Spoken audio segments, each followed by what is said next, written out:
once again, welcome back to Chats with Jack. I am Jack Talcott.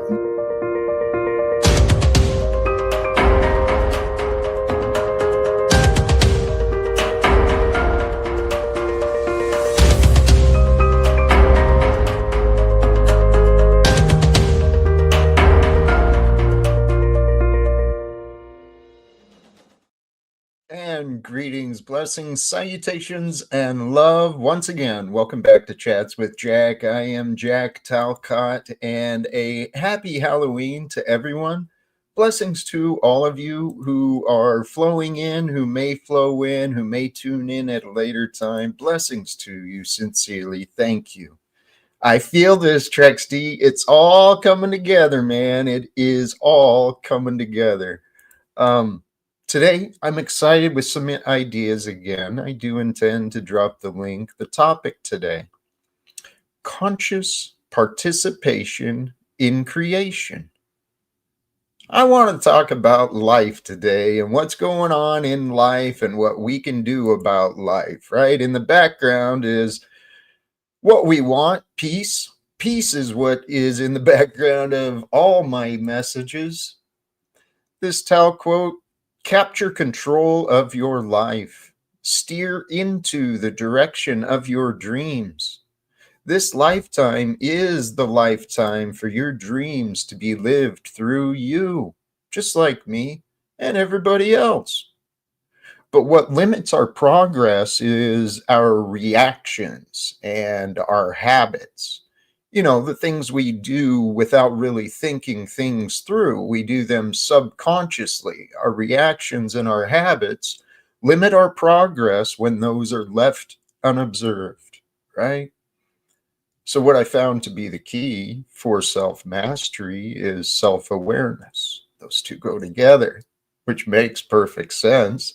So practice mastering your life for yourself. Overcoming the reactions, overcoming the habits, or choosing the habits, right? Choose what habits you allow yourself. Allow the good ones to grow and the not so good ones to fade away.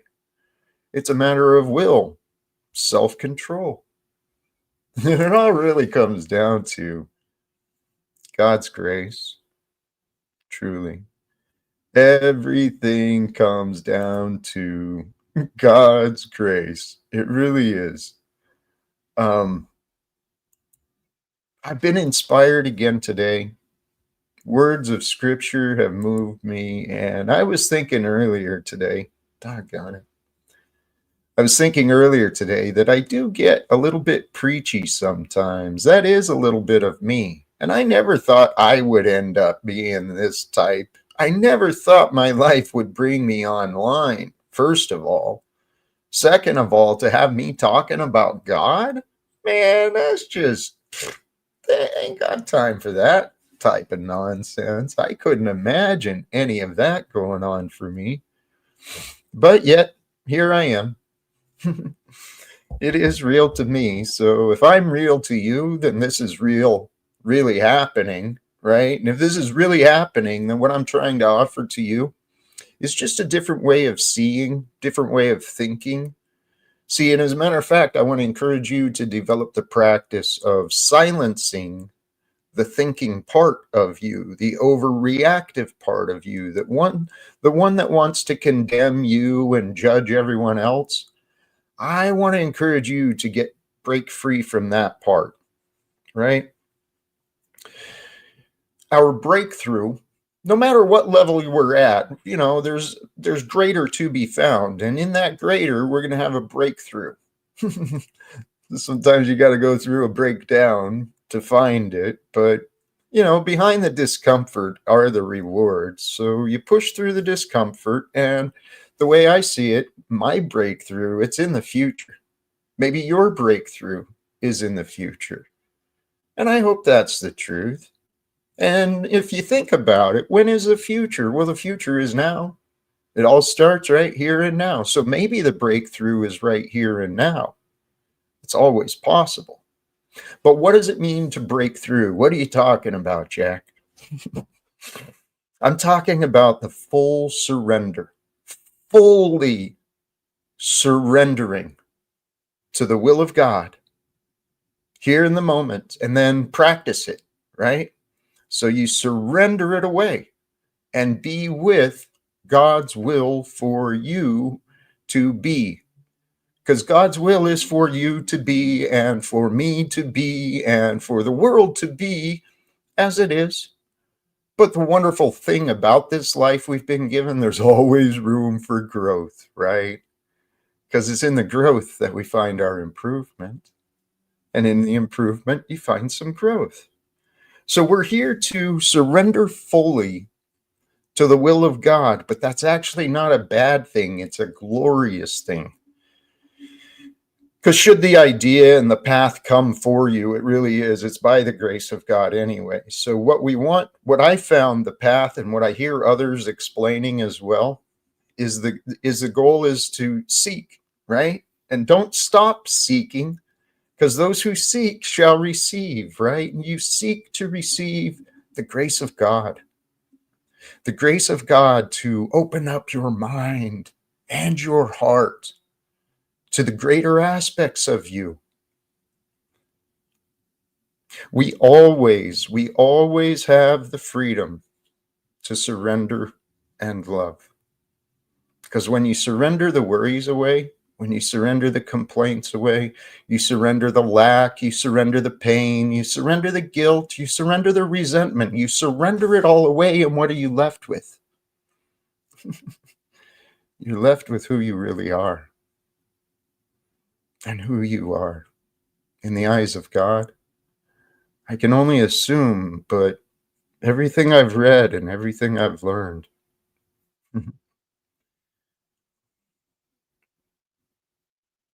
in the eyes of God, you matter.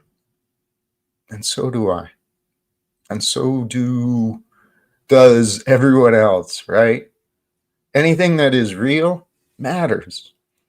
And that's what this reality is, this experience of life where we feel this simulation of a separation.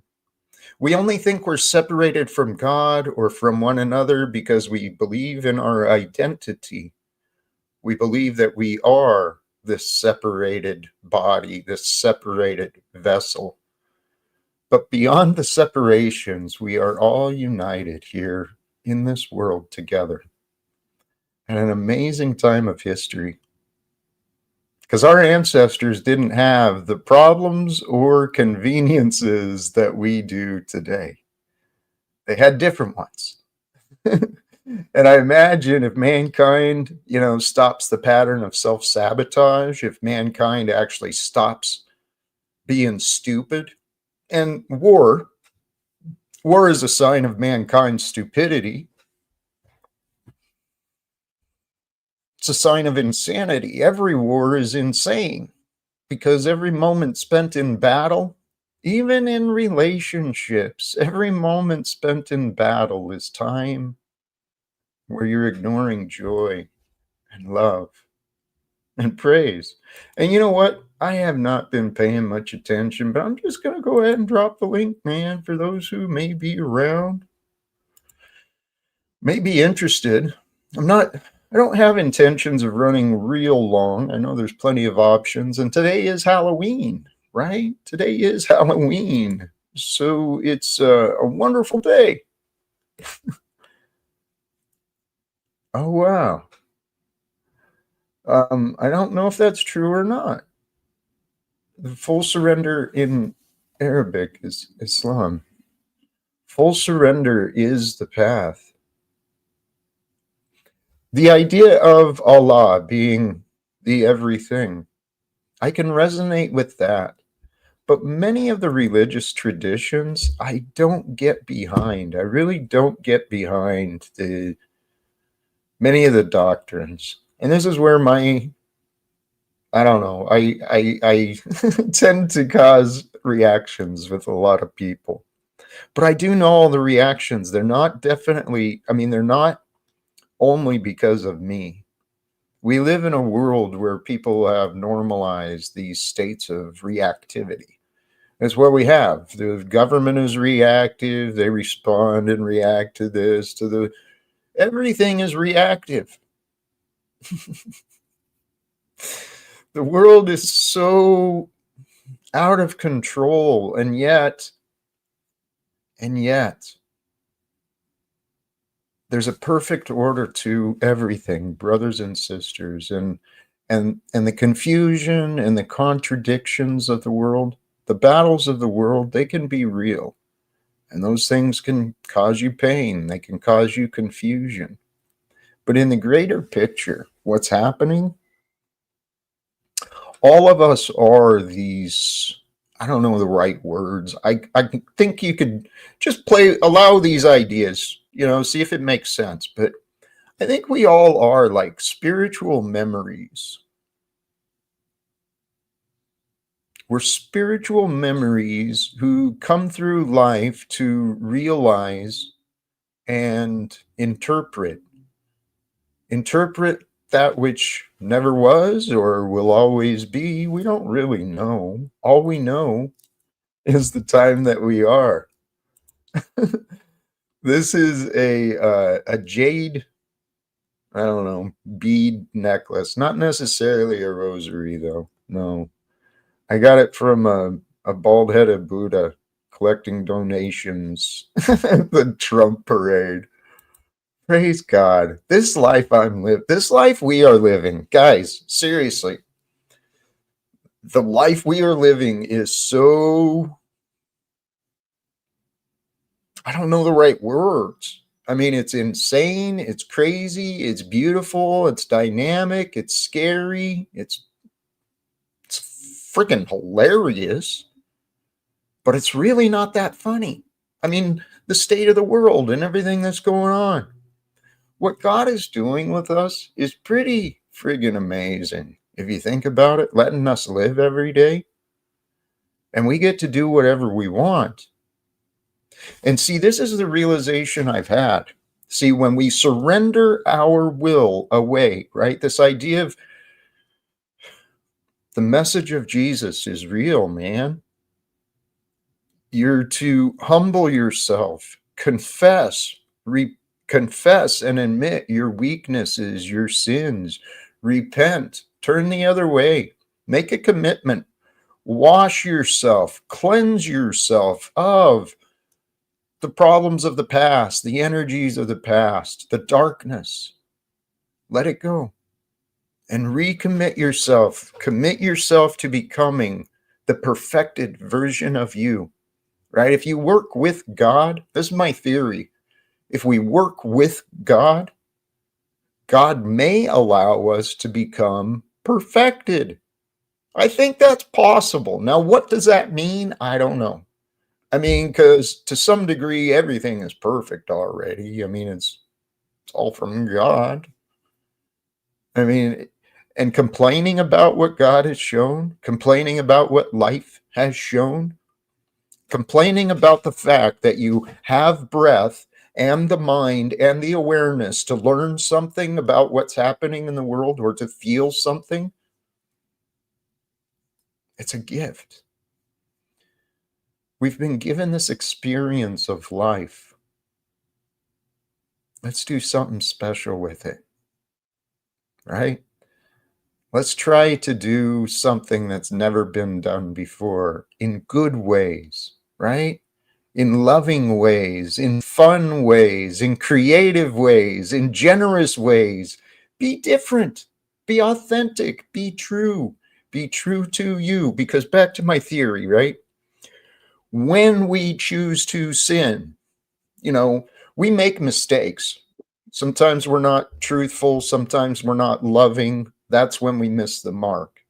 And sometimes we sin, but if we don't admit and confess, if we don't repent and make right, we've got these self-destructive mechanisms within us. It's the perfect design of God. It's the true conscience, like the Jiminy Cricket, the good voice that's in your ear saying, no, Jack, don't do that. No, Jack, that's kind of dumb. No, you shouldn't do that. No, you shouldn't say that, Jack. It's that good conscience in me. That's the one we want to listen to. And it's because God's law, the law of love, it's written in our heart. The words from the Bible, there's many people who know the words from the Bible far better than me.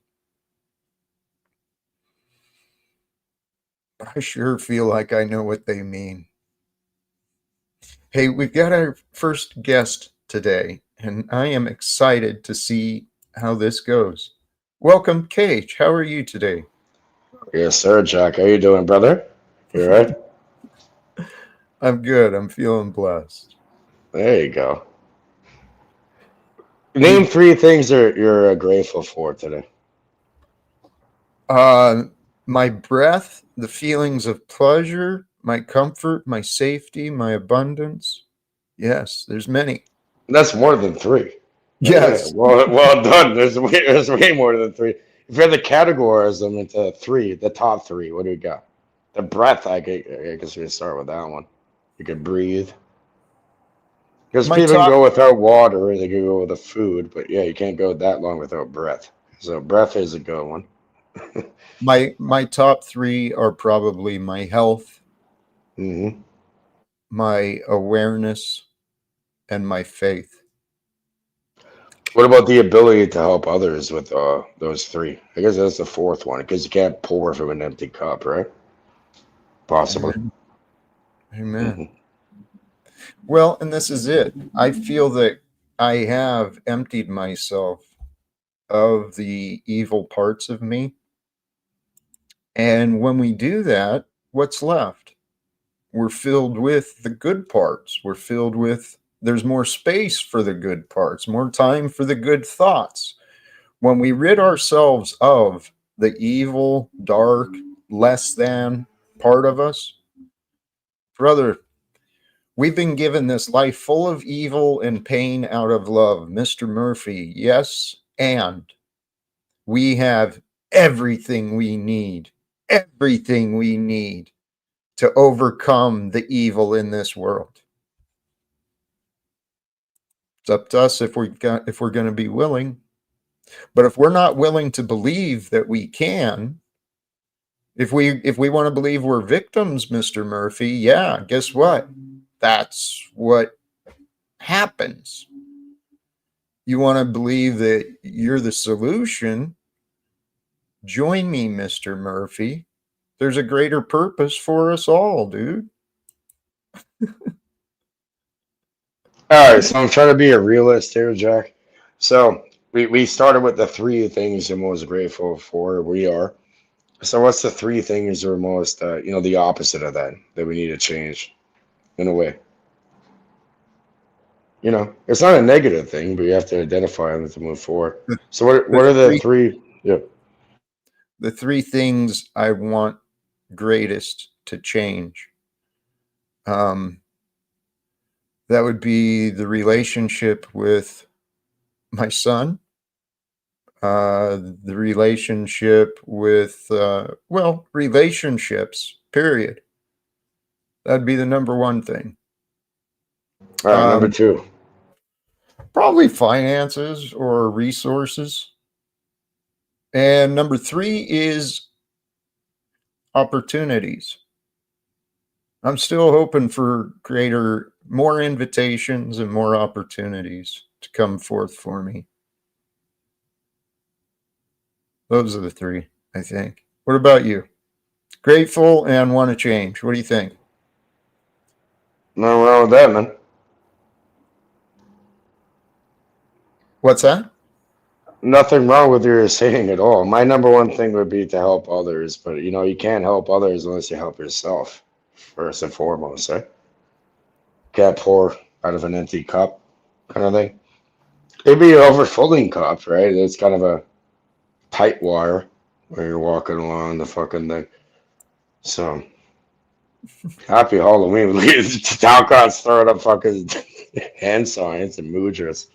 Yeah, I forgot. I had a Halloween thumbnail already prepared, and I totally spaced it when I went to time the schedule. So, um, Well done.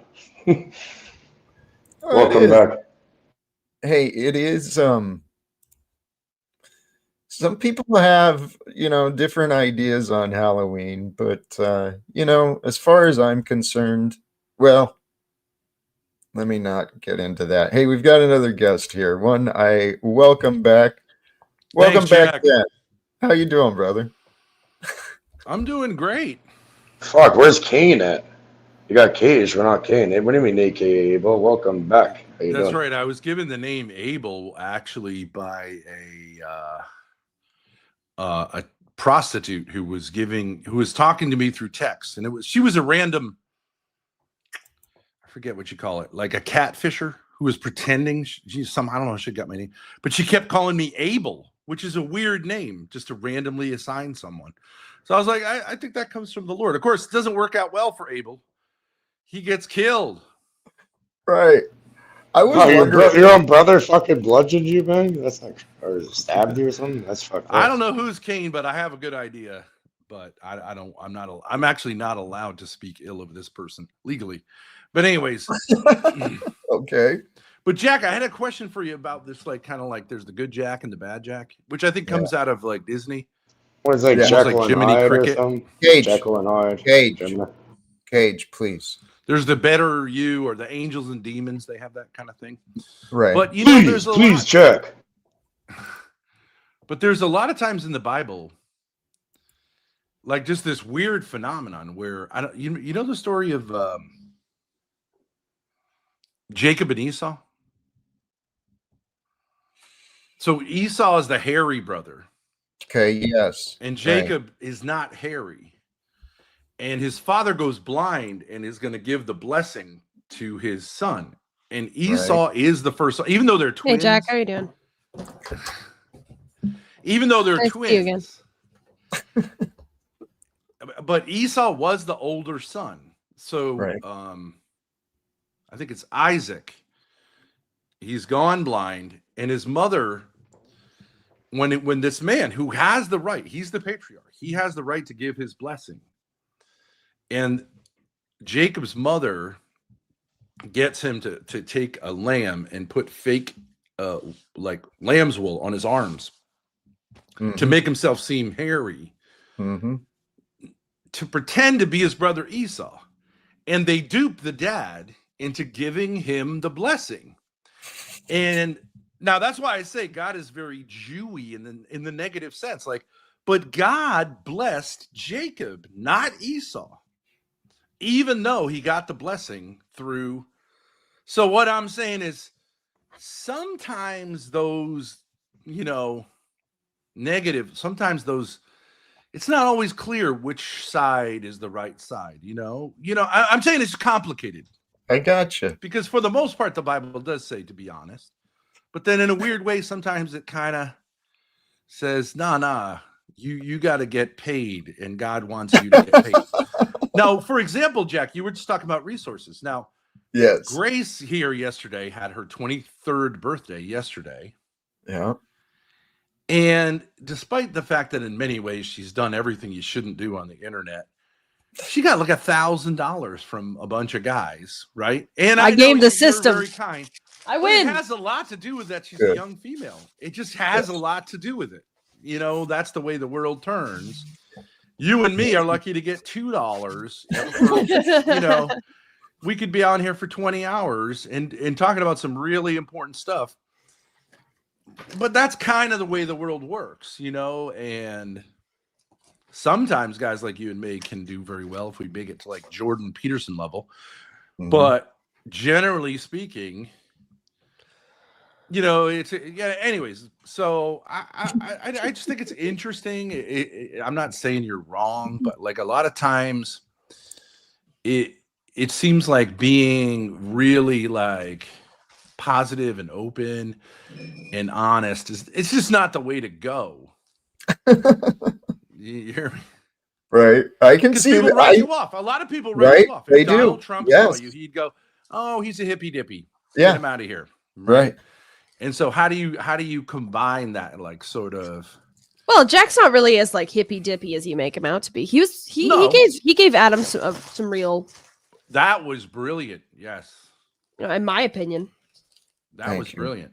And that's a way too, is to like, if you can become someone who's very valuable, even though what you're saying is kind of well known, like it's it's a standard kind of like tough love talk, but he's not going to hear that from anybody else, Jack. He's not going to hear it, because most people, when they hear that kind of stuff, will just go, I can't help you. Let me know when you want to be helped. But you're willing to go there, and you could say, well, I'm not hearing anything positive, but you stuck with it. And, you never know. And he sent you, or he sent Grace $50. She took her cut, half, which is bullshit. You know what I mean? You should, but whatever. She's a killer. And Jack needs to send the Cash App over. I'm trying, man. No, but that's a family that's a family that said the dad said, I'm willing to spend $4 million. And people talk on the internet, but he's got that kind of money. We've been to his mansion in the Hollywood Hills. So you never know. You know what I'm saying? You never know. And I know you for a fact would not write something like that off, because I do think you would say, well, God acts in strange ways. Who knows? Ben, that's what I've been learning. I've learned not to dismiss people, because you never know where one person may lead you, Yeah. So, and you never know. And as long as you're being yourself, which is what I think they appreciated, because they shit on me and Grace largely, but like they sent you money because he actually thinks you don't even care about his money, which is true. Well, We're I don't always think trying to work him. They didn't send him. They didn't send Jack money. Well, whatever they said, and it was interesting because his mom she's never been on the internet before. No, but she wanted to know how to send you money. The mom. She did. Yeah, she did. And the mom is way darker than the dad. She's like, my son's gonna. No, but this is true, and this is true. She's like, when she was talking with Grace, she said, my son's probably gonna die if he keeps doing this. Well, you know what I mean? And that, and she heard from you is like, well, it is real. This isn't like playing around. Like, this guy's had pancreatitis. He's been in the hospital. The only talk is going to be like the most real talk. And I know when you got off, you were like, maybe I was a little too harsh. No way. I was worried I was, because I was a guest, No, I know. I wasn't sure. So thank you for that. Oh, not at all. You intuited like correctly. Like, this guy is so hard-headed. Yeah. You know what I mean? He is so hard-headed, Jack. He's so hard-headed. And you cracked the nut a little bit, Well, if there's a way, nobody can be forced to do anything. Right. But if he is invited, I'd welcome a chance to if he'll give me a chance. See if I can offer him something that's helpful. Yeah, because my thing is, from what we've known about him, and he's a nice kid, but he's got this weird way in which he's at war with the world. He literally wakes up in Hollywood, California, and right, Grace, you know this. He opens the blinds and he's looking for like attackers to be attacked. He told us that. He lives in, you know what I mean? There are no crime problems. He checks outside of the window. Yeah, he somehow has this battle mentality. Mm-hmm. And in some ways, he's trying to be like this kind of hero. You know what I mean? He's really a good-natured guy. He loves his dad. I think he feels like him and his dad are like against the world. And like there's something good-natured about that. But in another way, they both live in a fantasy world and they both have problems with substances. And you know what I mean? So I don't know all what's going on, but it's like, you hate to see it, but it's very self-destructive. That you see that so much on the internet. You're like, you're 27 years old. You're a millionaire, and you're gonna die in your parents' house.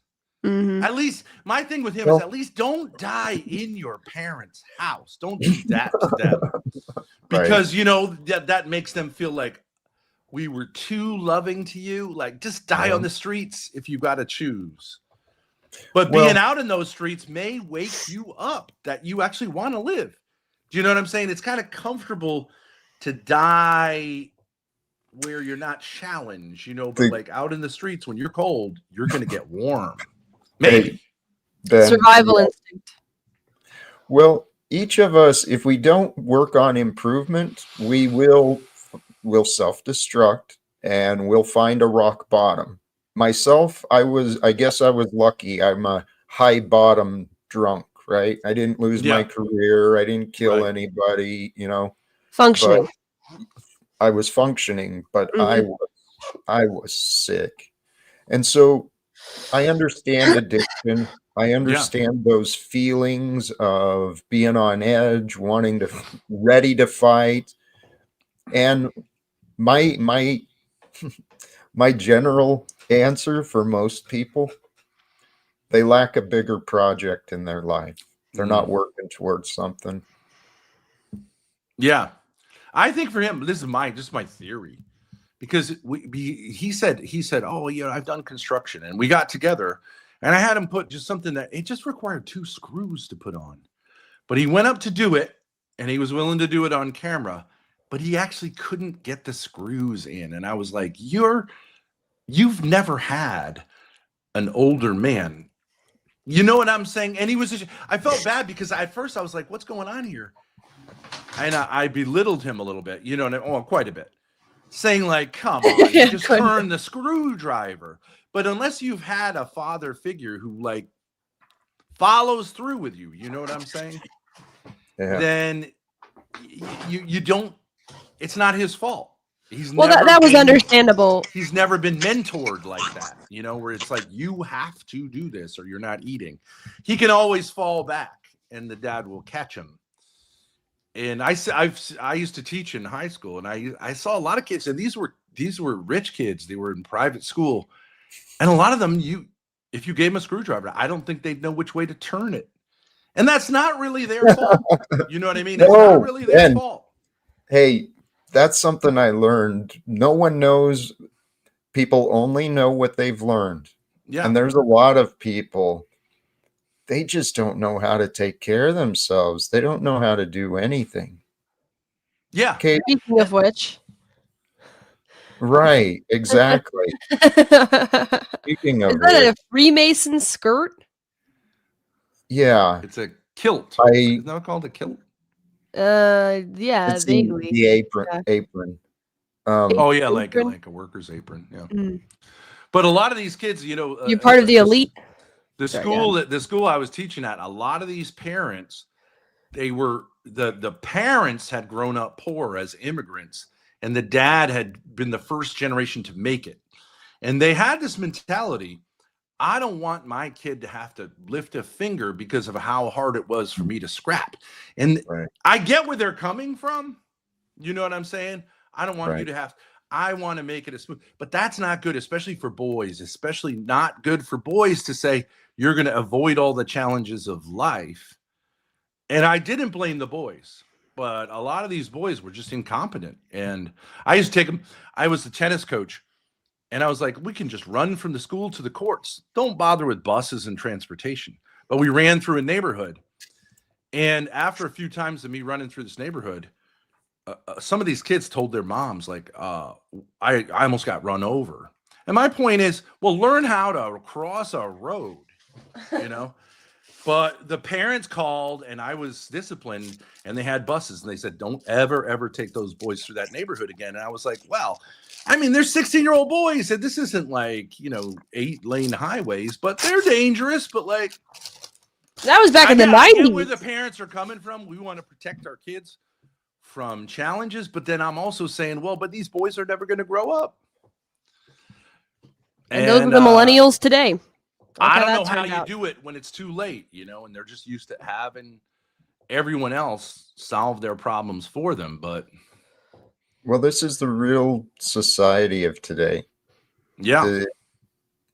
We've got a lot of problems in the way that children are raised. And the problems were there when you and I were raised, Ben, right? Yes. But less so. I was in my neighborhood. There were a lot of danger. There were actually dangerous kids in my neighborhood. Huh. But my mom didn't, she was just like, we'll see when it gets dark out. And like, there were things I saw that were dangerous. we would go down to the river when it was running real hard, and rivers can be very dangerous. I remember my younger brother getting taken away by the current, but we managed to like save him from it. We used to bare ass it down a waterfall near a highway. We had to crawl under the fence. All of it was illegal and people got cut, but they also learned from it, Mm-hmm. People got cut? Oh, I see. By the rocks. Yeah, we would go down this, like, it was an artificial cement waterfall.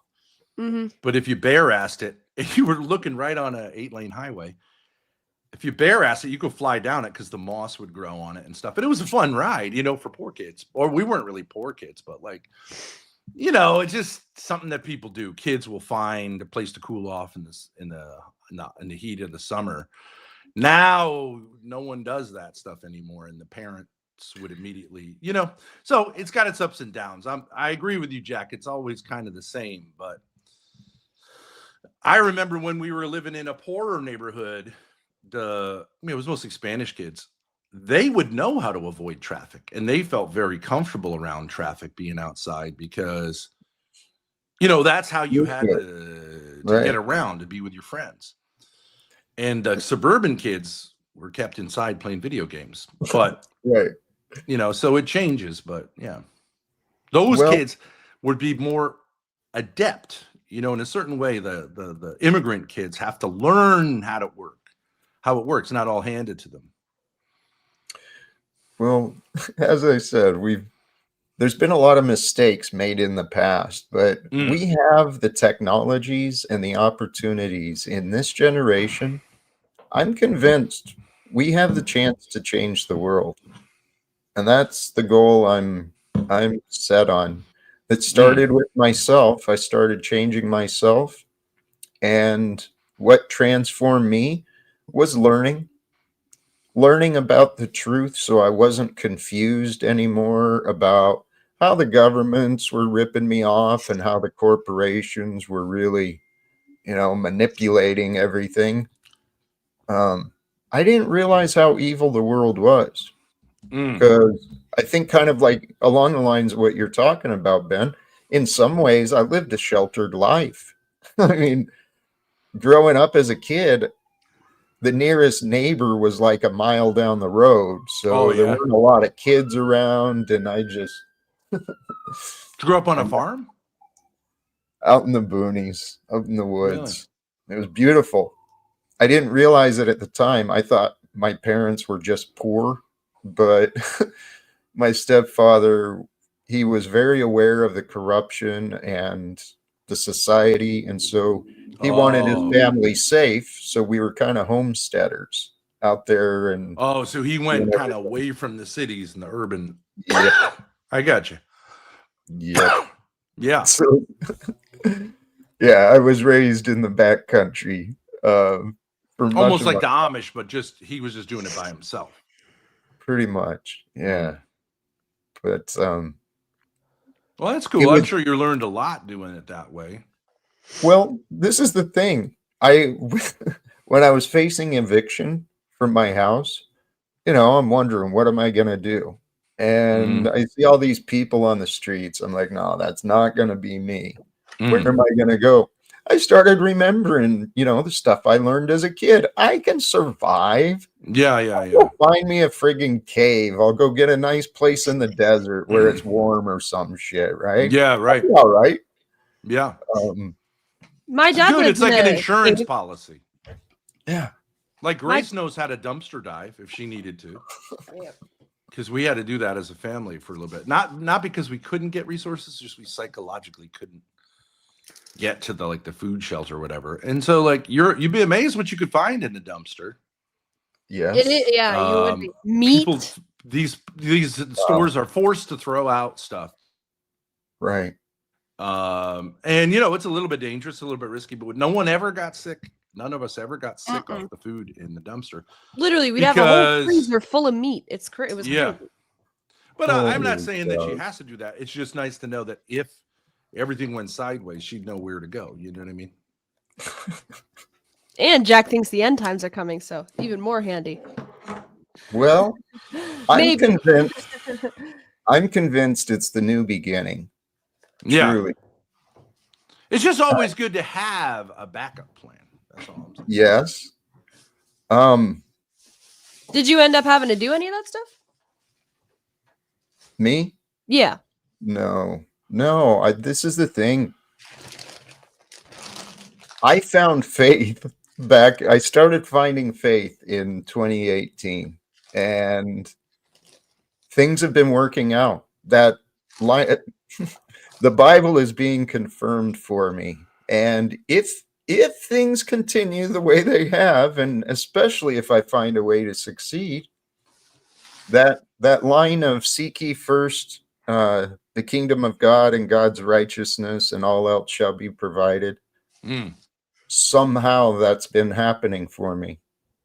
Because when I left Spokane, I didn't have money. I had nothing. And then out of the blue, there was some more money came my way.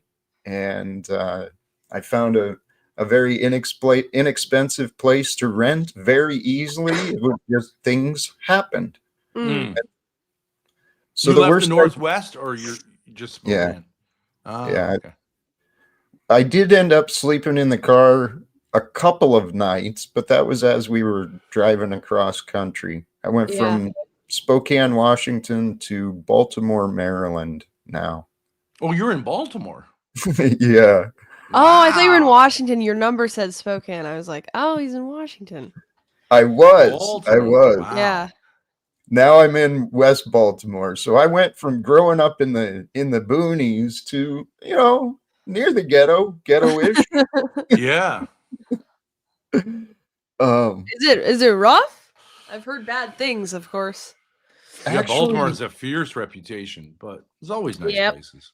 I've heard that, and I've heard some stories, but I've also seen there's so much art, so much culture. Oh, yeah. It looks like the numbers are changing. The mayor is investing a lot into stuff for the kids and stuff for the communities. So it's definitely the biggest city I've ever lived in. I've never lived in a place this big. And that's a different energy, man. Spokane to this. Yeah, Spokane. I remember I used to live in the Olympia, Washington, between Seattle and Tacoma. But I'd always drive through, and it's like once you get past, what are those mountains called? Mount Rainier. They're the Cascades? Sierra Nevadas or Cascades. I think then there's really nothing in Eastern Washington. And I'm not even talking about like farmland. It's just like scrubland. Kind of desertish. And then you hit Spokane, and then it's more of that same stuff. So it's like, it must have been originally like a train stop or something, because it's kind of like, or maybe it's on a river or something like that. There's a number of things. It's a whole different world when you get out of that coastland, though.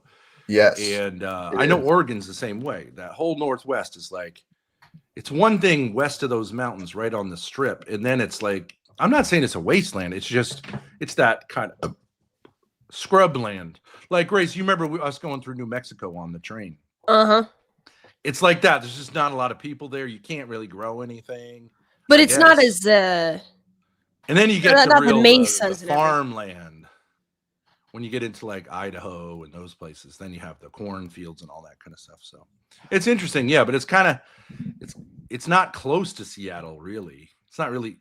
You're almost in the mount, like what do you call it? Like Montana. It feels more like just in the middle of nowhere. Kind of. I stayed with Radio Foreman, not that far out, but about 40 minutes out from Seattle, and it was the boonies. I guess that's what you call it. But still, there's people around there. I'm talking about. Well, anyways, you have that whole culture. But Baltimore is great if you ever wanted to do, get out, because you've got like DC, all of that. When there's like riots. Well, no, you have a lot of protests and things you can be a part of. True. Where if you want to have a voice, you can get out there with a megaphone, like everybody else. But that's the corridor of power. And then you got New York, not too far, Philly. It's a great place to be. Mm-hmm. If you don't need to rely, you don't have a big family, you don't need to rely on like getting a job right there or whatever. But there's also Yeah. Oh. That makes sense. Spokane founded for its lumber milling capacity, the power of the waterfalls harnessed by manufacturing of various sorts, mainly lumber, and also that makes sense. Where Spokane is, it seemed there was in that area there was a couple of rivers that kind of were near each other, and so it had been a trading place where the different native cultures would meet. Yeah. Before the white people came in. Yeah, just like a natural place for a city. I was always just driving through, so I never really put it together. But East Coast, you can always see it's the ports, the rivers, and it always is kind of like that, except for things like Las Vegas that are like really can't be explained. They're just artificial, a lot of that stuff in the Southwest. You know what's funny, Dad? I've noticed that a lot of people who are online are from the West Coast. Like even smaller creators. It's just rare that you find a New Englander or I guess Florida, some of them, but like there's a lot of West Coasters, a lot of Washington, a lot of California. You know what I mean? Well, that's the United States, Grace. It's like there's the West Coast, there's the East Coast, and then there's everything else. Yeah, that's true. There's a lot of people in the Midwest, but not a lot of them are online because they're like, I think they're too nice for the internet. Midwesterners are nice people. They're calm. Yeah. I think they go on the internet and they run into lunatics and they can't.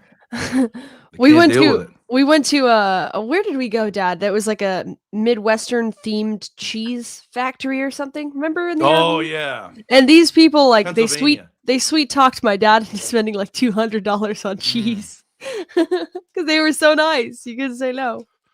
Yeah, they were just super nice and friendly, and they'd let you taste this cheese and that cheese and everything. They were really. And I was like, yeah, it's a good sales thing, and they were just like, we're just nice people. It's nice to be here. Everyone's nice and friendly. They weren't looking at you like you're going to steal something. No, you could just sit there. You could use them and just eat all their cheese samples and leave, but they rely on the fact that like obviously they're a family business and whatever, and so you're going to help them out. And that works. It works. It's a different thing. On the East Coast, we tend to be a little harder, I think, a little more suspicious. Yeah. A little more a little more like abrasive. But underneath it, I think that East Coast people are, people are people. So I think there's once they trust you, including blacks, they'll trust you. They'll trust you. But you got to prove yourself somewhat, and then they'll trust you. The saying about the coast is West Coast people are nice but not kind. Yeah. And East Coast people are kind but not nice. Interesting. Yeah, that's right. Superficially. But once you get to know them, they'll give you the shirt off their backs. Yeah. That's true. I think that is different. It is fascinating how different areas, geography, you end up different cultures, different mindsets. Yeah. And I tell you what, America, we are blessed. America is friggin' beautiful. I mean, all across this nation. Yeah, when you take a long car ride, or we took the train halfway across, and on the train they have the observation cars, and you're going through old towns, you know what I mean, where the train tracks used to go. And it's so big, right, Grace? Wasn't that the thing? It's just so big. When you're not flying, you realize how big it is. And when you've grown up in New England, it's just not the country is not really like New England. It's very, very much more spread out. But it's also, I mean, especially Rhode Island, it's like 45 minutes. Yeah, we're like one big city basically here. Yeah. Maryland's similar. This part. Yeah, Maryland's small. A lot of it is urban. I've been meaning to, I want, like you mentioned, not far from New York, Philly, all these other places.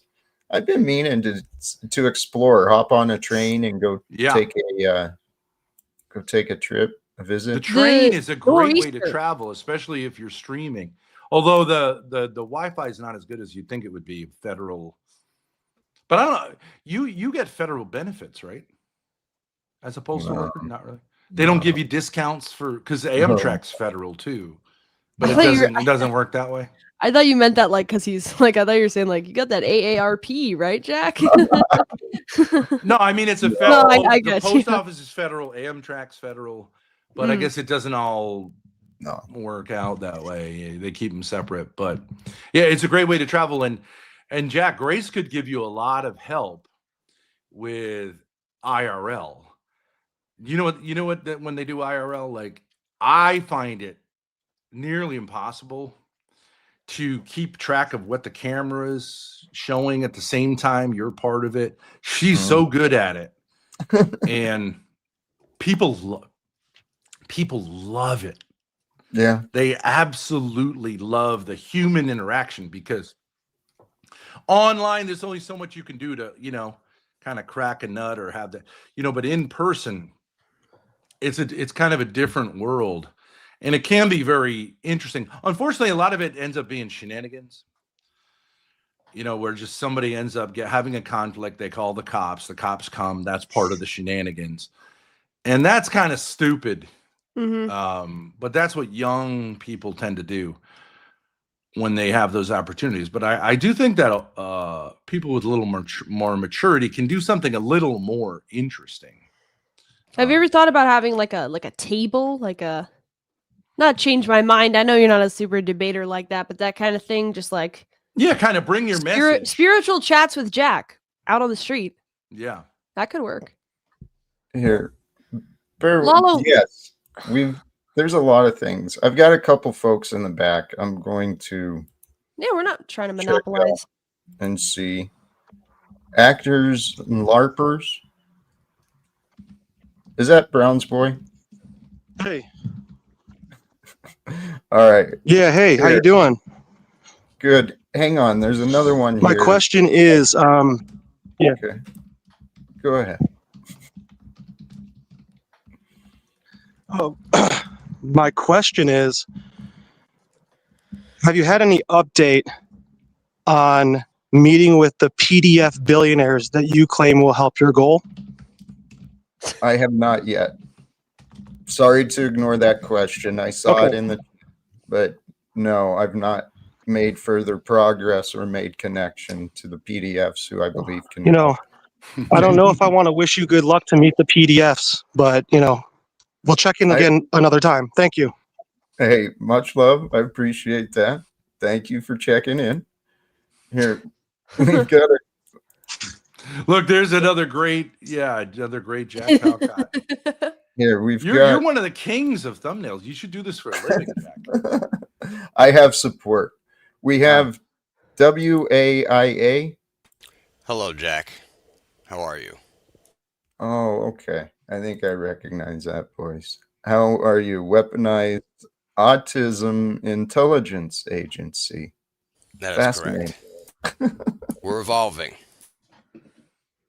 You are another man of mystery. Hey, thank you for the feedback on the thumbnails. Again, I have support.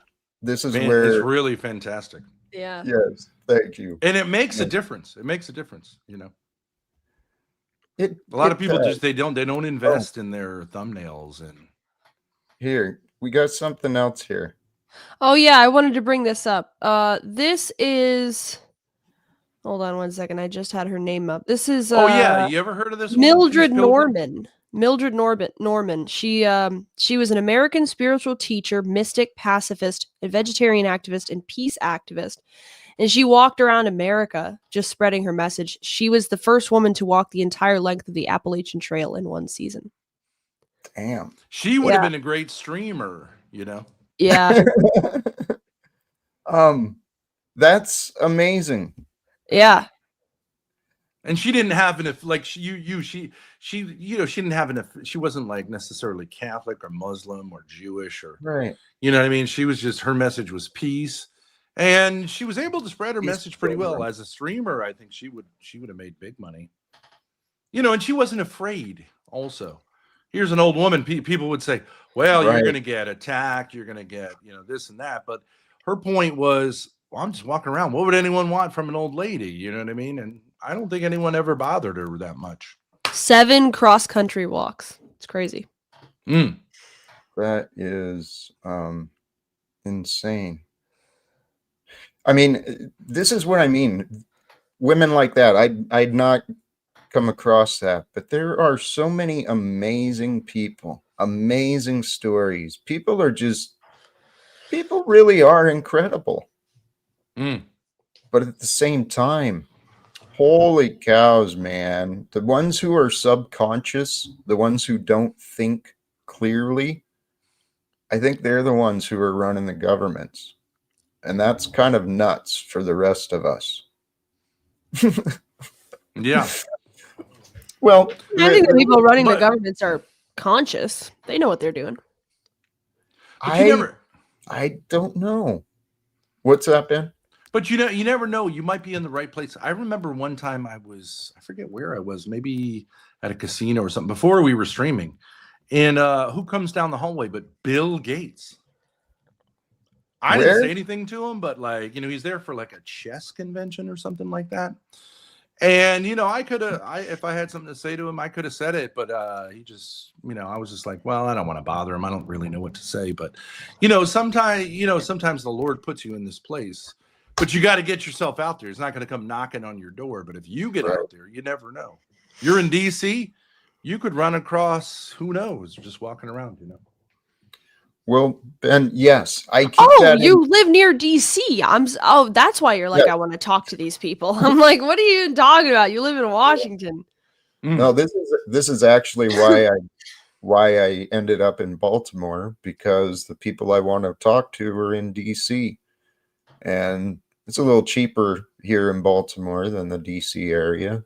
Yeah. Have you ever seen any famous politicians? I saw Bernie Sanders in Providence once. Did you? I was very close to meeting Bernie Sanders in Tacoma, Washington some years back. Yet there were several police officers who were in my way, so it didn't happen. Yeah. Hey, Jack, I'm conducting an investigation. I don't want to interrupt your show, so just let me know when you have a minute. I think this is appropriate. Please. What do you got? Mr. Ben Thorpe, what do you know about Cleaner 409? I know something called Formula 409. That's a cleaner.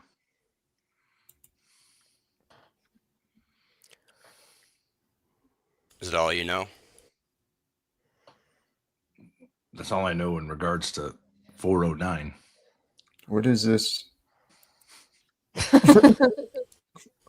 That'll be all. All righty. The investigation has concluded. All righty. Hey, I just want to make sure that you folks are aware of the private chat. Snafu has been having conversations with you. They want to he wants to make sure that both of you know that my family left, and grape and other optics are involved. So same with us, Jack. On both counts. Kindred spirits. Actually, you know what? I didn't make the connection until afterwards, but you turned 23 yesterday. My son turns 23 in 9 days. Really? Yeah, so you guys are about the same age. That's cute. Yeah. Yeah, he might want to talk. Well, I have. I know that you said something like you have a rough connection with your son. I have a super rough connection with my son. He tried to get me thrown in jail, beat me on the head, accused me of attacking him. I feel like that's okay. You know what I mean? If I saw him on the street, would I want to punch him in the face? Yes, I would. Would I? Probably not. But only because he's such a pussy that he would report me to the police. But I don't have a problem with that. I feel like that'll get worked out, but I don't think we have to have good relationships, even with those who are super close to us. You know what I mean? Cain had a brother named Abel had a brother named Cain. He was the worst brother ever. My brother is best known on my. The Bible is filled with bad family relationships, and I don't think we should worship families. What were we saying? Well, but maybe Jack has a different relationship with his son than with John. Of Of course, I'd love to have a good relationship with my son, but you can only control one side of it. You know what I mean? You can't make anything happen. Right. The thing and is, sometimes, though, especially with a dad and a son at that age, if the mom gets in there, they're going to tend. And with my son, I get it. He wants to protect his mom. His mom convinced him that she was somehow a victim of me and or Grace, and so he protects his mother. But at a certain point, he might say, actually, she doesn't have my back. And maybe she's not worthy of protecting, but it might take years for that to happen. Or the right conversation. Or maybe he's right. Maybe he's right. I don't know, but you know what I mean? He's an adult. He'll have to work it out. Right. Well, and that's what we all have to do, is work it out. But I have a theory. I have a lot of theories. And so far, my predictions have been wrong. But the life I'm living, I said this earlier in the stream, I never in my wildest imagination ever thought I would be on YouTube and talking about God, right? Yeah. Those two separately, I couldn't imagine myself doing, but here I am. Yeah. And the messages I've learned, and like I said, my life has similar rings to several of the stories in the Bible, to include my forward goals. So if God is doing something with me, then the story of me and my son may have some significance as well. Because what stories do you identify with? Do you see the yourself story of as Job, for sure? Job? Yeah, losing the stuff, and then the friends are blaming. But my faith, going into this, I didn't have faith. I gained faith during the losses. But then the story of Paul inspires me, where he was treated wrongly. He wanted to appeal the charges and claims to Caesar. Well, that's what I'd like to do with the Postal Service. And through the Postal Service, I'd like to appeal to Rome, right? Caesar, in Washington, D.C. Mm. And then personally, I could see some similarities between me and Jesus, too. Mm-hmm. And there's nothing wrong with that. I understand, people will say, like, oh, don't say that. But of course, we should act like Jesus. We should. In most ways, yeah. We should look for the signs, for sure. And actually, this really swings us to the topic of today, this conscious participation in creation. To be fully conscious, we must expand our awareness. And when we expand our awareness, we gain a vision closer to God's. God has the full awareness. But we are here to witness and participate in this story of creation. It started long ago, and we're on the Jesus timeline. That's as far as I'm concerned. And so the same stories from then have just been continuing. But if we follow the way, I really believe the early prophecies of Isaiah and I can't think of it. The early prophecies, though, of the new kingdom. And I really believe that if this is true, right, Jesus is the example of the one. When we follow that example, we will unite and will overcome the divisions of wealth, politics, religion. And it would be the body of Christ, children of God, working together as the truth reigns supreme. Without secrets, without lies, we can figure out how to get along with each other. Now, I would say in some ways what I would see is, like, from what I know, your thing of moving cross country, that's a lot like Abraham. Abraham was called one part in a way that he didn't know. Why am I going to this other place? But he became the father of And this is interesting too, because you were talking about total surrender. Yeah. Islam really literally means surrender. And he's the head of the Abrahamic faiths, right? And in some ways, you're like pre-Christian, in the sense, like, I don't think you would, you believe in God, but you don't have this, like, I think about the Trinity as opposed to the Muslim. So I think you could have a conversation with anyone from the Abrahamic faiths. But also, the story of someone who feels called to go out is like Jonah. So I tell Grace she's like Jonah because she will not listen to God. And she does not want to go preach to the people who've done her wrong. So she ends up in the belly of the whale, getting vomited out over and over again. And what's funny is do you know the story of Jonah where he goes, actually, I'm going to go the opposite direction God told me to do. And he gets on board with a captain who's innocent. Mm-hmm. He's just going where he's going. And then they have storm after storm after storm. And the captain is finally like, we're being cursed. Who is it? And they go, it's Jonah. He's not listening to God. And the captain's going, well, I'm not doing anything wrong. Why are you turning God against me? That's how I feel. So I want to throw her out of the boat. Oh my God, Ben. But Jonah eventually did get his act together. And he went to Nineveh. And they actually repented. They repented. And, I get it's hard sometimes if you don't want to preach to someone, your calling is, and you just don't want to do it. It can be very hard. It's an internal thing. But also, Jack, I think all of us here are very much like the apostles when you said Paul, because just like the Lord, we would say as Christians, the Lord created the Roman Empire. They didn't know what they were doing. They didn't know that they were preparing for the gospel, because look at all the roads they built, all the connections. None of that had ever been done in human history, and they did it. And then Jesus came, and the Christians came, and they exploited all of the communication. It's a lot like the internet. The people who created the internet, they didn't have an idea that it would be like God could use it. They just wanted to make money. They just wanted to do just like the Romans, money and power. And lo and behold, the internet has become a place where the truth can emerge. And all the media people and all that are trying to get control of it, but they can't. Much like the Christian message.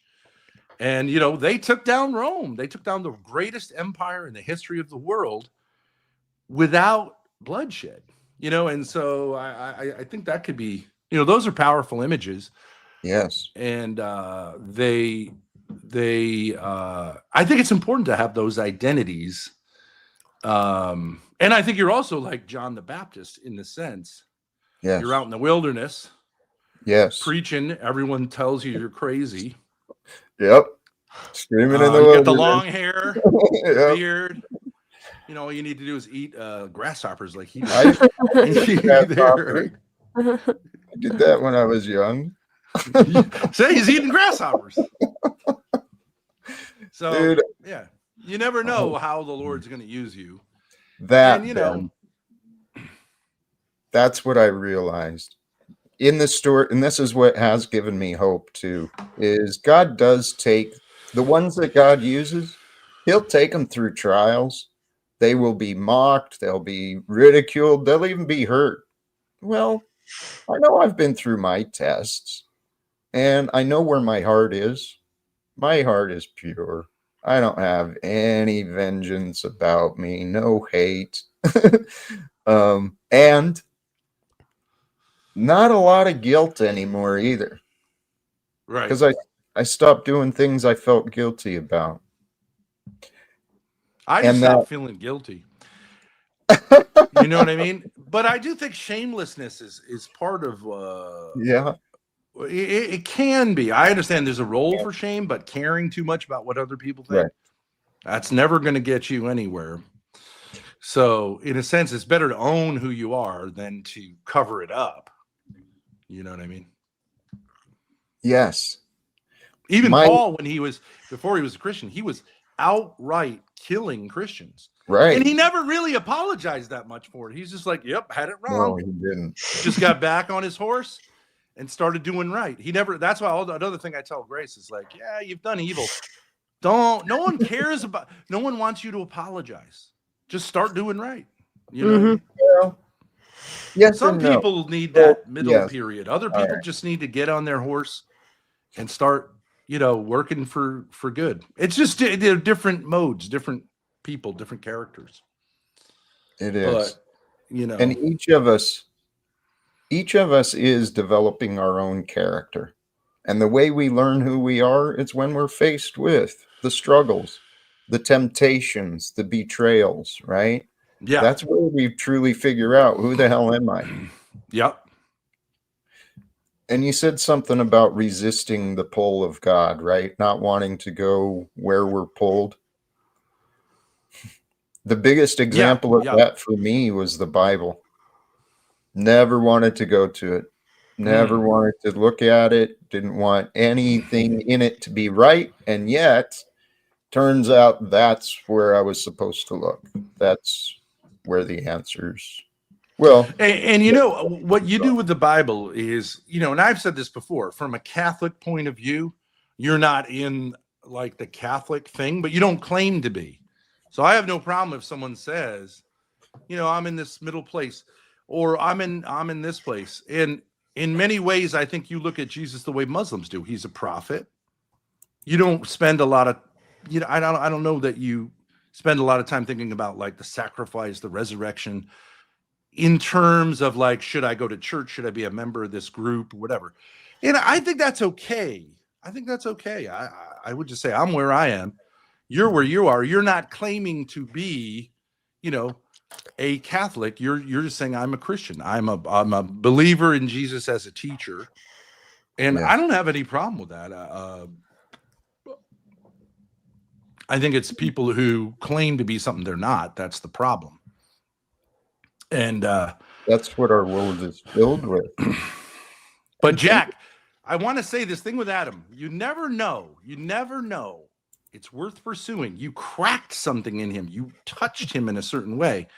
And fortune favors the bold. And the Lord also favors the bold always. You know how the crippled man, he skipped the line and had them dump him right through the roof. And everyone's like, what a jerk. And Jesus goes, no. He's my type of guy. He doesn't care. He just wants to make it happen. You see what I'm saying? Mm-hmm. That happened a lot with Jesus. The kids came over to him. They're like, get out of here. And he's like, no, you get out of here. I like these kids. They're cool. They get it. You know what I mean?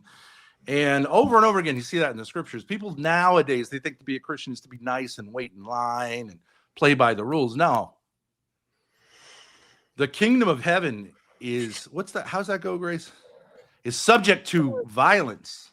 Yeah. Violence. So he's saying break in. He always says, like, I appreciate people who break in because they care enough to break in. I don't want these nice people. Okay. And that's, Some of that I go with for sure, because I've experienced it myself.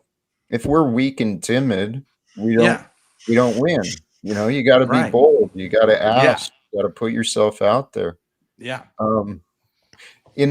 This is actually a lesson I learned in the union, and I carried it out with the politics too.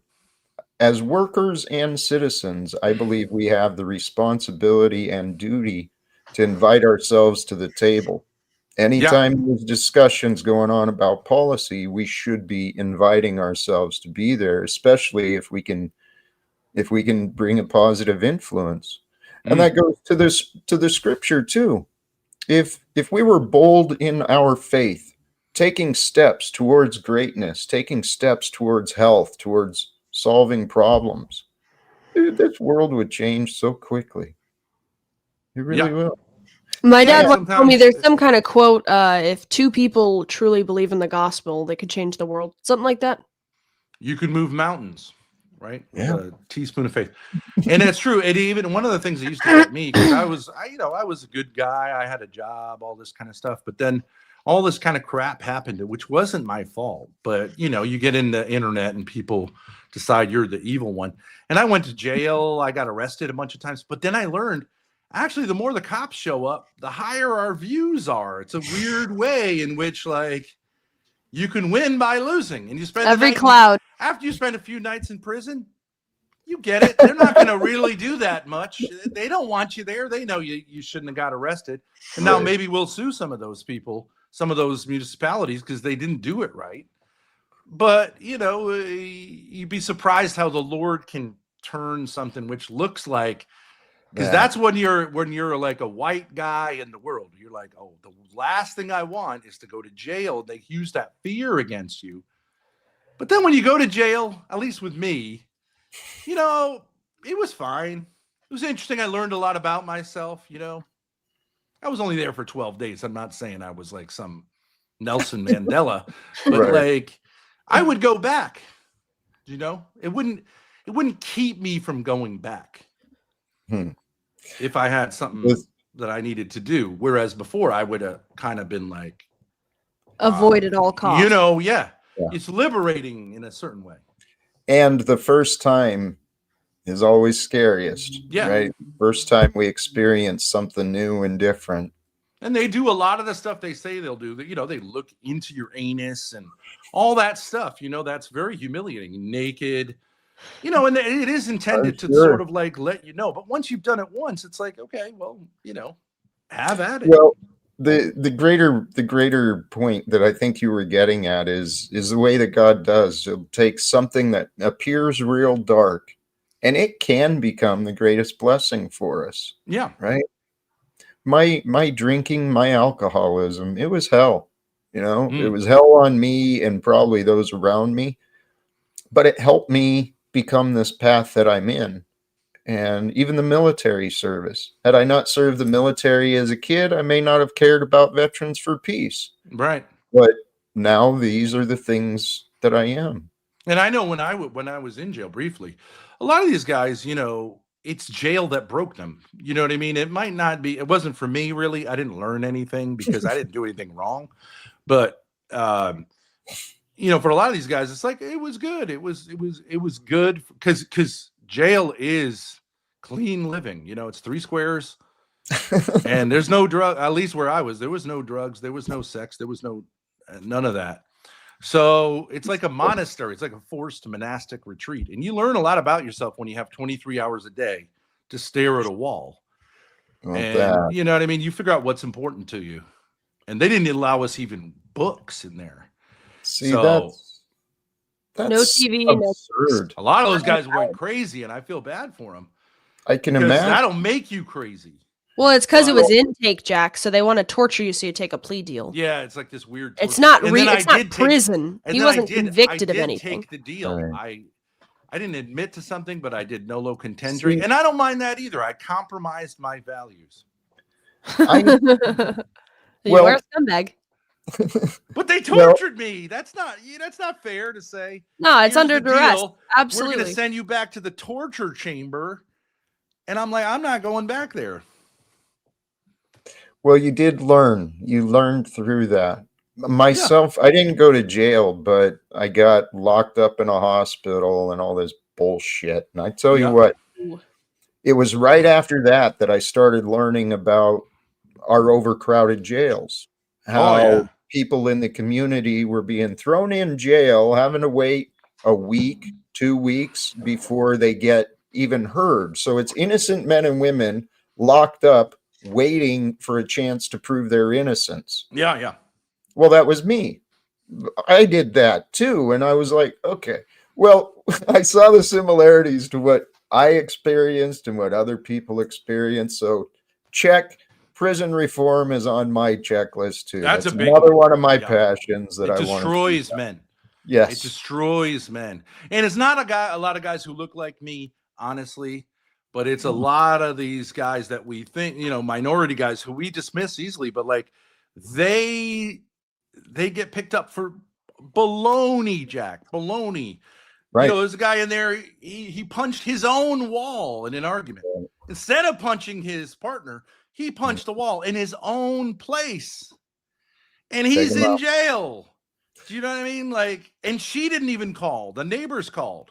And it's like, well, you're getting punished for doing the right thing. Punch the wall instead of the woman, you know? But like, this is the society we've got. You know? Yeah. We've lost our reason. You know, I don't know. The world is the way that it is. It's filled with problems, but this is our life, right? And we're not done. We're not done living. I don't intend to go to jail again. I hope you're not making any plans for that yourself, Ben. No, but I don't mind. They come knocking on the door. I'm happy to. I'll just say, get it on tape, Grace. Get it on tape. Well, because we've had millions of people watch me get arrested. I got arrested in my own RV. That's my home. And what I get arrested for? Nothing. You saw that? I've seen some of it. You guys really have. You guys are characters, right? You don't deny that. Your personalities and your. Oh yeah. Push it. I was hiding in that little toilet. I was hiding in there. No, the police they shone flashlights up in the trees. They were like, they had canines I was like, after me. This guy, he's 6'8". You think he's up in the tree branches? Yeah, they sent out. We were at an RV park. They sent out dogs. Like they didn't barricade it off. They just sent out dogs. There could have been kids. Yeah, whatever. They did a lot of stuff they shouldn't have done. But dogs? I don't know if you can sue the cops or whatever. But like we embarrassed them. And when it came, and it's not all the way through. Because they went then, this is a municipality. They have to go to the state to take the case. And the state said, we don't want anything to do with this case. And they literally signed a form that said there has been no evidence shown whatsoever in this case. So that makes it good for us to say, like, actually, if there was no evidence, why did you destroy our lives? It's like a check mark next to arresting officer had no warrant for arrest or so no. You're surprised. Sometimes you'd be surprised that someone higher up actually is not as corrupt, and sometimes it's just these thugs in a particular town who want. And we talked to a bunch of people in that town. They're like, yeah, these guys are a-holes. These guys are monsters, and we hate them. So. I just think you're always going to have that. I don't think we're going to create a utopia. I just think you're always going to have that. And it's just going to go from one thing to the next. And you should just try to get paid and make sure that you do all right. You and yours do all right. To a certain degree, yes. You must show yourself love and you must take care of yourself. So you are of value and you've got blessings to share. There is that part. But I do believe this is God's plans. Seriously, that we are going to change this world so that the world isn't limited by finances anymore. It's the biggest problem. And yeah, the world is controlled by budgets. I mean, Jack, in the US, we owe $38 trillion right now. What's your solution to that? $38 trillion. Right. What are you going to do? To number one, to who? China. And then let's renegotiate these debts, right? The Christian message is about forgiveness. They're bonds that are given. Some are owned by U.S. citizens. Some are owned by foreign governments. It's all made up. It's all pretend. It's all just numbers in a computer somewhere. It's a technology. Yeah, but if you and I have told people I've owed money to, I've said sit and spend. I'm just not responding. And actually, they don't do anything. They call you on the phone. Unless you made that deal with the mafia, they'll come and break your kneecaps. Otherwise, it's just a company. They write it off and they take the money out of the next guy, right? Yeah, but I don't know if that works for I don't know if foreign countries do that. But we have a big military, so we can go. All right, why don't we pay 1/4 of what we owe? Here's the reality. The international banking system, it's become a parasite. It's a virus that's spread throughout the entire world. And through the international money system, the international corporate systems, the states are now controlled, not by the people. I mean, people created all of this. We imagined the corporations, we imagined the governments, and then the people dressed in robes, right? The judges in the Supreme Court, they gave those demons, the corporations at least, they gave the corporations the same rights as you and me under that Citizens United, because we live in a world where everyone apparently agrees that money talks. I mean, and even Donald Trump, the commander-in-chief of America, has said money is king, the dollar is king. That's who he worships. I suggest there's a greater God that wants mankind to end the wars and poverty. We could do it. We just got poverty. Yep. In the sense that some people are poorer than others, or in the sense that no one should be dying of starvation. No one should be lacking. The way I see money, I know it's got a value. I don't dismiss that. And it's a real life factor of today. And I wish I had access to more. But it's me too. But what it really is, it's a tool for slavery. If there wouldn't been money, there'd have been no slaves, because it's all about profits.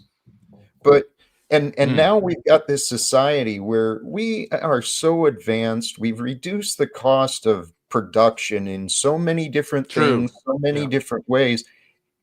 It shouldn't cost us anything, right?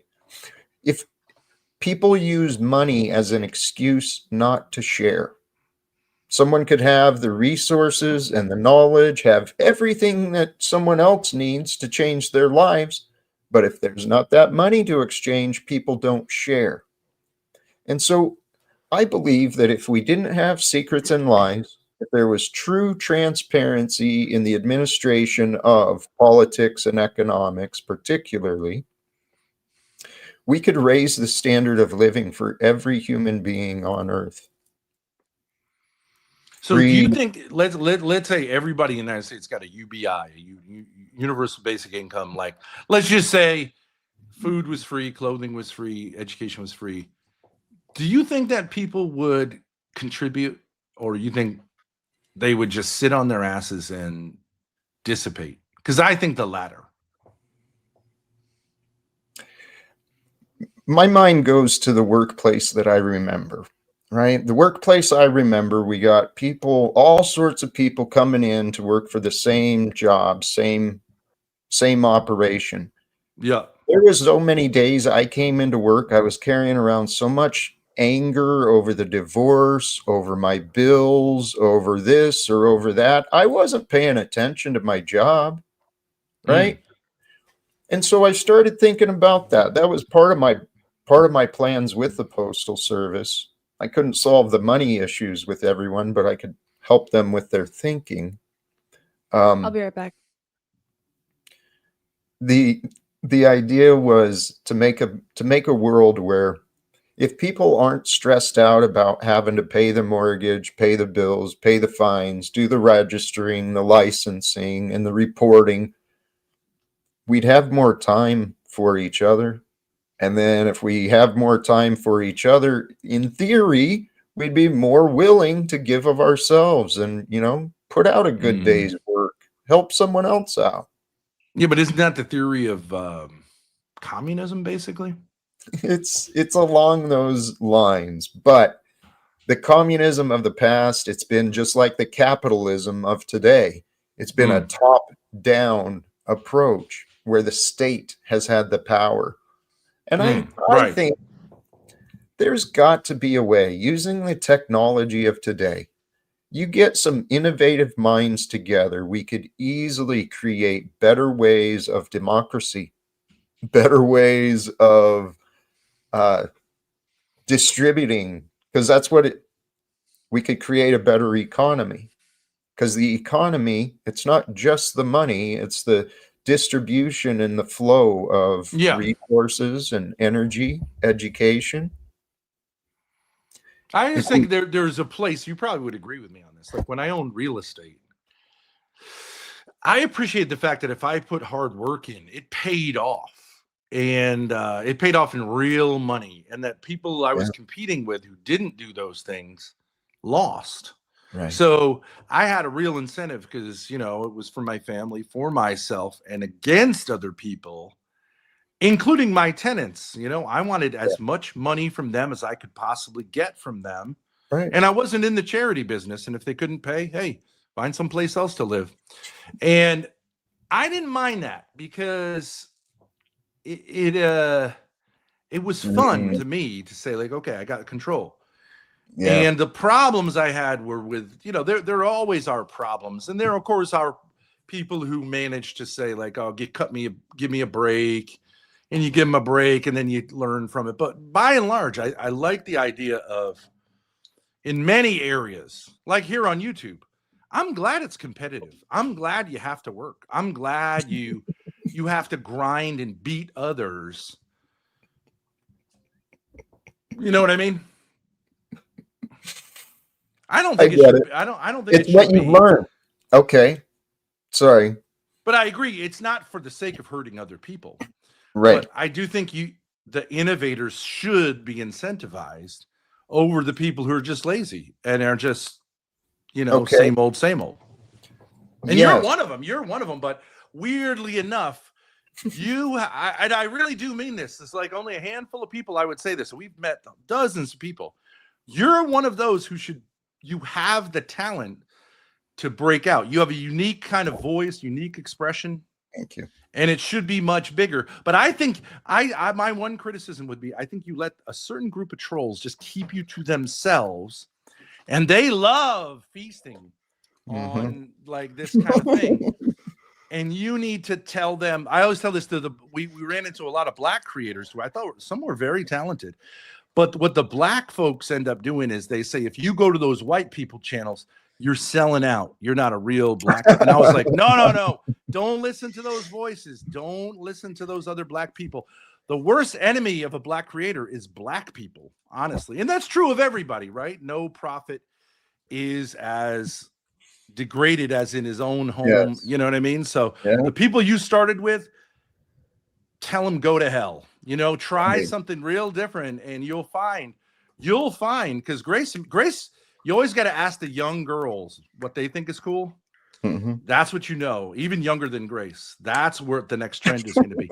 And Grace, as soon as I introduced you, I was like, you got to see this guy, Jack Talcott. She was like, oh, this is fantastic. And she, you know, she's got a good eye. I know. It's guys like you, and there's other guy, Horde Max, or a few others that we've met who, for one reason, they just have one thing holding them back. They should be absolutely huge stars. You know what I mean? Hey, and you're one of them. And I think it would be getting rid of the endless sort of same old trolls. I've seen that a lot. Go find another, even with this Adam guy. It's like a 1 in a million. But if you say to Adam's mom, which Grace has her number, come, let's take a cross-country trip together on the train and let's IRL the whole thing. You'd get ton, you know, and he's sort of a nobody.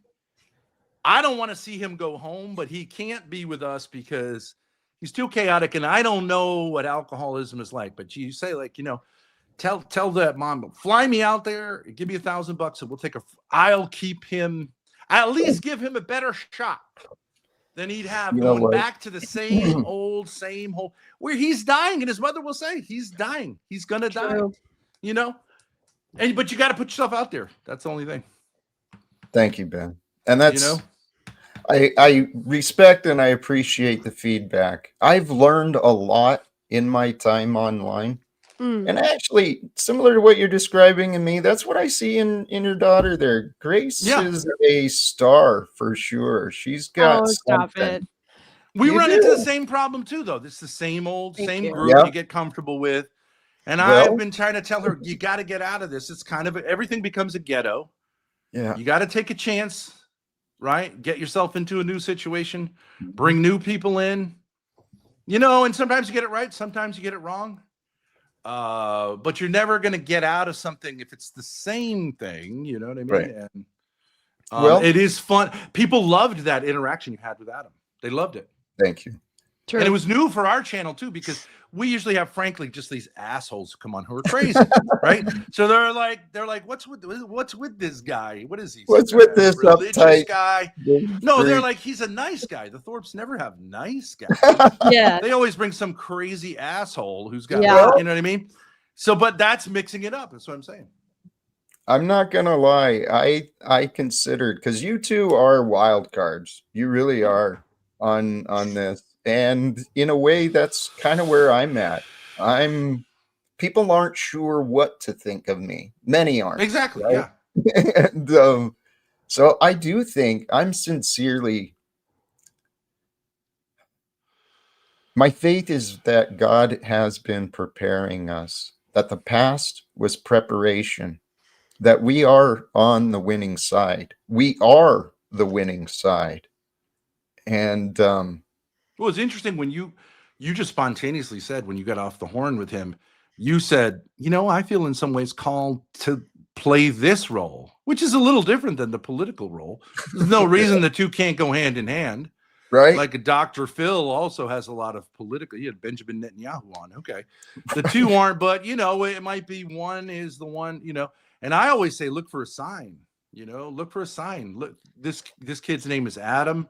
If you see we always, I have to most say, people laugh at that, but you might see a seen sign that says, go to Adam. You know what I mean? And then you should respond, or you're Jonah like Grace, and you'll end up in the belly of the whale. She's got more time than you. Nice little threat there.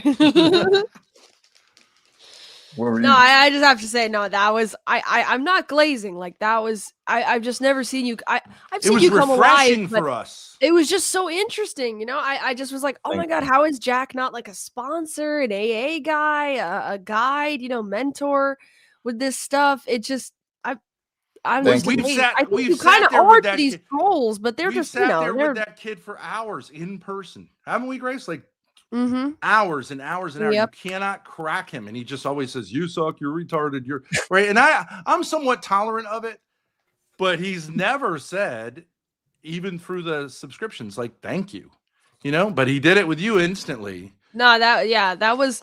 I would say that was a sign. That guy has never given me a dime, not a dime. Yes. And I've spent money on him, bought him drinks, yada yada. His last proposal to Grace yesterday was that she could spend 8 days living on the street. Yeah. And he would give her some money.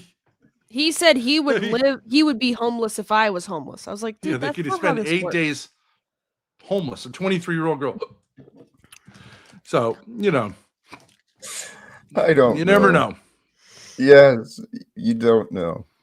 I'm coming to believe though, our job is not as people. It is and is not complicated. We're here to pay attention. Watch for the signs. Pay attention to what you were saying, Ben. Pay attention to the signs and see what comes up. And I tell you what, a pattern I found in myself, if you've got recurring patterns, and I'm not sure if you were talking generically, but Grace, if we've got recurring patterns, we need to lean into it.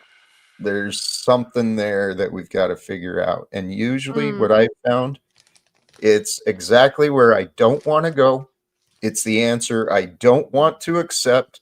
And it's probably where I'm going to be uncomfortable. Yeah. That's right. Yeah, you put my mom used to have this. My mom used to have this kind of like folk wisdom, I guess. If she would always say that like if something was going great, but she would never let my dad say, "Oh, this trip is going great" or whatever, because she'd be like, "No, you're gonna jinx it. It's gonna go bad." We have power in our minds. We really do. But that belief that things will go bad, that can really sabotage us. That's where my mind used to go a lot, right? Once we see patterns of hurt and failure, we go to that real quick. Jack, I've been in like crisis mode for the past 6-7 years of my life. I literally last night had a dream that somebody was knocking on my door. And I thought it was real, and I woke up and I was like, and I just sat there and I was like, is there someone at the door? And then I listened and I was like, okay, no, that was just in my dream. But my heart used to have the police. My heart was like, my heart was boom, boom, boom, boom, boom, boom, boom, boom. And I had to like calm myself down for like 40 minutes afterwards just to like, okay, go back to sleep. That's definitely, I don't know, PTSD, whatever, I've been in that mode for a long time now, but I'm ready to get out of it. How about this? What you just said. You've been on edge, right? And that was your spirit communicating to you in the dream. That's your future knocking. It's ready. It's not scary, but it's unknown, and it might be exciting. I believe dreams have meaning. I don't know. I'm guessing, of course, but I'm open to it. For me, that knock indicates somebody coming to, evict me or police or something. you Personally, that's what I connect that sound to. You felt it as coming at you. Yeah. Not necessarily for you. I used to have those dreams. For you. We used to have those knocks. We used to have those knocks on the door. The police always knock very loud, and it's them. And the thing is, I woke up and I was like, oh, that definitely just happened. And then I listened because, I could hear, and I was like, nobody's outside.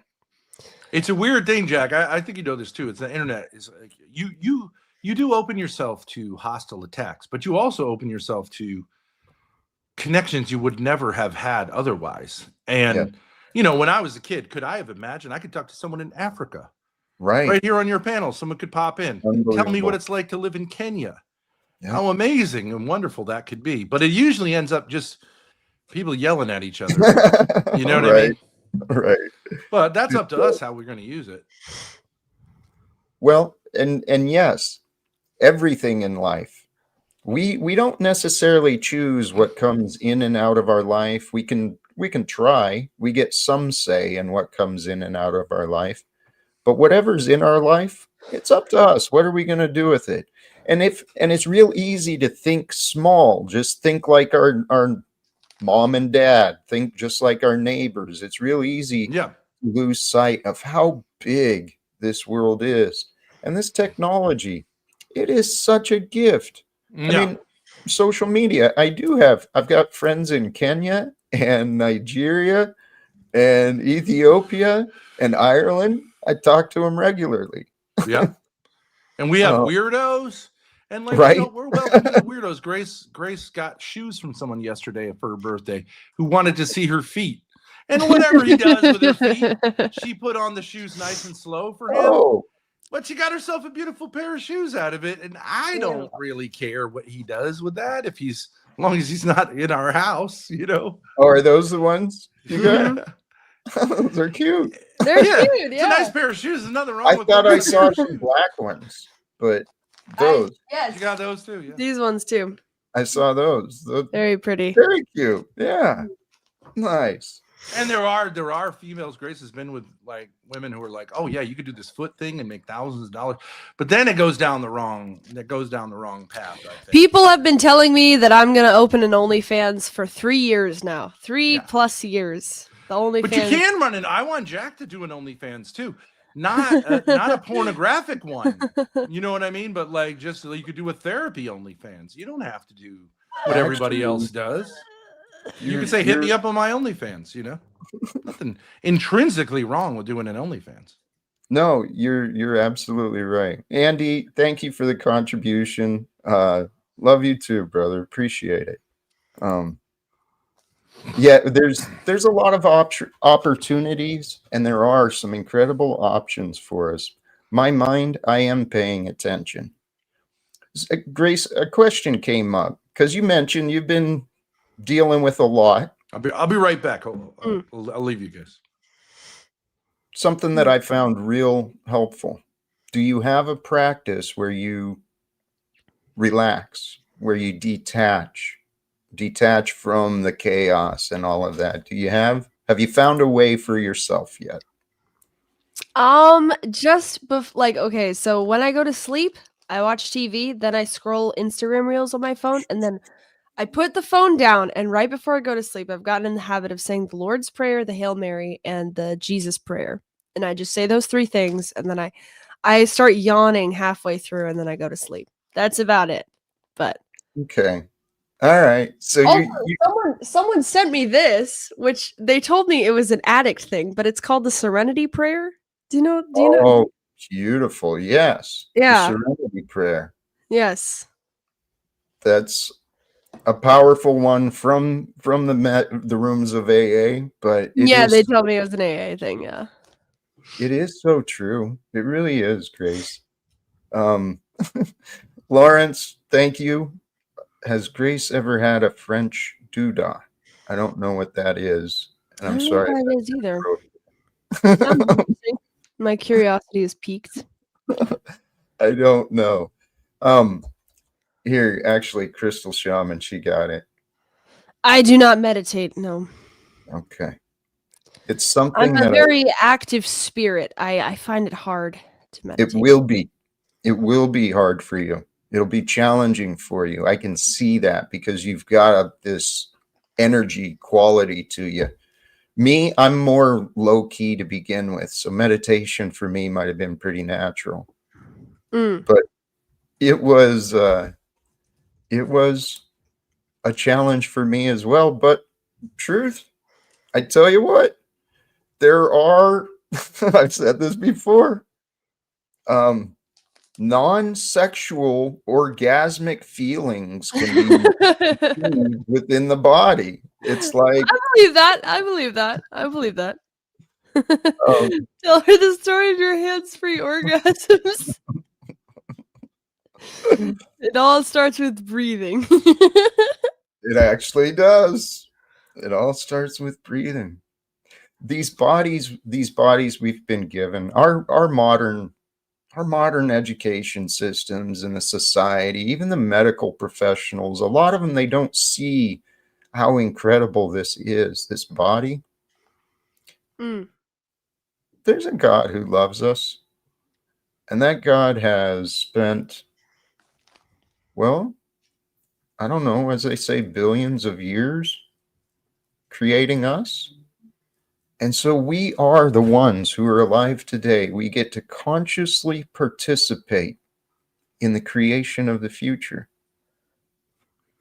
So this practice of meditation, Grace, it seems boring. Okay. It seems boring. It seems like a waste of time. It seems like you're doing nothing but sitting and being without a reason, without a distraction. It helps your nervous system relax. And as your nervous system relaxes, your mind opens up. And my dad gave me a book called what was it called?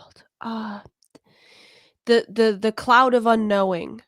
And it's about this, it's written by, I think, a monk or something, and it's about this sort of Christian meditation that's just trying to clear your mind of all thoughts. Yes. And it's just like you're just trying to be one with God. I didn't read it. You know why I didn't read it? Because the intro of the book is written like a long time ago, and the intro is by this monk who wrote the book, and he says, like, if you're not a real Christian, don't even bother reading this. And I was like, I don't know if I'm a real Christian, so I'm not gonna try. I was like, I got scared straight. I was like, well, I mean, that's pretty. He was like, if you're just doing this, because like I'm paraphrasing in modern language, but it's like if you're just trying to be cool, or you think you're a Christian but you're not really committed, then don't even bother reading. And I was like, wow. But yeah, I mean, what you were saying about the orgasm thing, I believe sexuality is much bigger than genital activity, for sure. Yeah. It is. It's a soul experience more than anything else. And that's what life is. Life is an experience for our souls to remember. Hey, I'm going to start wrapping up, my friend. I really, really appreciate you. Oh, yeah. I have a great time on these panels. I hope you'll return. Oh, yeah, absolutely. And if you're interested, I would love to share some tips with you, meditation practices on what you're doing. And it sounds like if anything, I want to encourage what you're doing. Maybe less time scrolling, right, when you're ready for bed, and more time just being with gratitude. That's Jack, I'm scared of the thoughts, Jack. I don't want to be alone with the thoughts. I know. That's where you're supposed to go, dear. That's it. I don't want to be alone with the thoughts, man. That's why I scroll. I just squeeze in a prayer at the end just to say, like, okay, I appreciate everything. Thank you very much. Bye. Hey, no pressure. Like I said, you shine brightly. You've got a great mind. You're a great communicator. And thank you. I think there's going to be. I'll do the meditation though. What's this introductory assignment? Give me an introductory assignment. I'll give it a try. What do I start with? Scroll one last scroll and just be still for a minute. I would set a very vague and open goal for you. Okay. Not so much a time period, but I encourage you to spend a few moments with and give it a good effort. See how grateful you can get your body to feel, just as a mental exercise. And then if you do that before you go to sleep, who knows, you might have some good different dreams from there too. Yeah, maybe not have people knocking on the door, the cops on the knocking on the door. People knocking on you. Yeah. True. Mental practice of gratitude. That would be my number one recommendation for everybody. And then just expand that as often as you can. All right, I'll give it a try. And by the way, my dad says bye. He realizes you're wrapping it up, so I just wanted to say bye. All right. Respect. Nice talking to you, Jack. Thank you, Grace. To you as well. Blessings. Sorry, I didn't mean to cut her off. That was Ben and Grace Thorpe. For those who may not know, they are stars in their own right.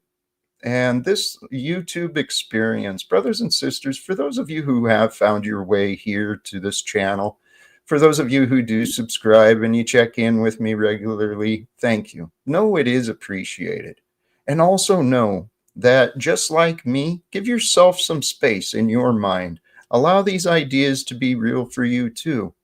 God is doing some amazing, amazing things in this world. And it's happening all over the place. It might be happening in your life. It might be waiting, right? Unbelievable, magical, miraculous things are aligning and coming together for us all. That seems to be the natural order for the day, the night, the seasons. It all just flows perfectly and seamlessly. And we are that. We are the time that is flowing from here and now into the future. So be conscious and be aware. Oh, blessings to you for the Adam convo. Not needed. Thank you very much. It is sincerely appreciated. And we're more than even. Thank you again. I'm going to wrap it up from here. Thank you again, brothers and sisters, to all of you. Till next time. Till next time. Choose love, peace for everyone, and live without fear. God bless us all. Thank you and peace.